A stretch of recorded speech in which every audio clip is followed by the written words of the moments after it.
Moving on now, also this Sunday, Guatemala will hold runoff elections to decide between the two candidates who won the first round for president, the comedian Jimmy Morales and former First Lady Sandra Torres. For further details on this election in Guatemala, we turn to our correspondent Gerardo Torres. Hello there, Gerardo. Is there any favorite here for the second round there? And what about the chances that Valdizons, a former candidate there, that those supporters there will now support Morales? Is that possible?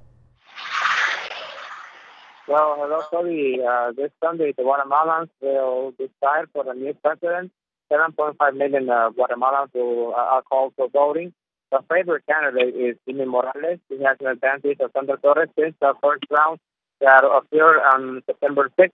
And it's much likely that the followers of Valdizons will join Morales and probably make the bigger the difference. The only chance that Torres has is to gain new voters that didn't participate in the first round, that he could add in this election. And Gerardo, in the last few months there, they've been very turbulent, first of all, with corruption scandals, the ouster, resignation really, of both the vice president and the former vice president, Otto Perez Molina and Roxana Valdetti.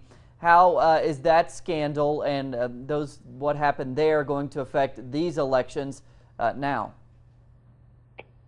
Well, the elections happened 3 days after the President Otto Perez Molina put his resignation, after the pressures of the Congress and after almost 4 months of people in the streets demanding an investigation against impunity in the corruption and the participation of his participation and Vice President Valdetti. The politician Alejandro Maldonado assumed power as a president that only will left a small period that has the responsibility for this election and to pass on to power for the winner between Morales and Torres.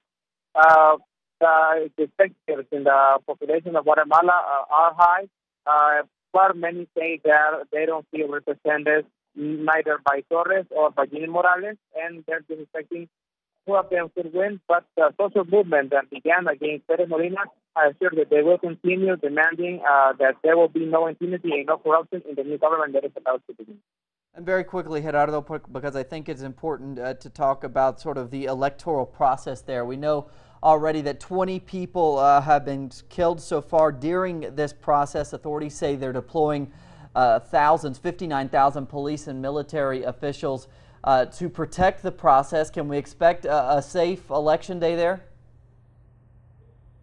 There will be 34,000 policemen and more than 20,000 military.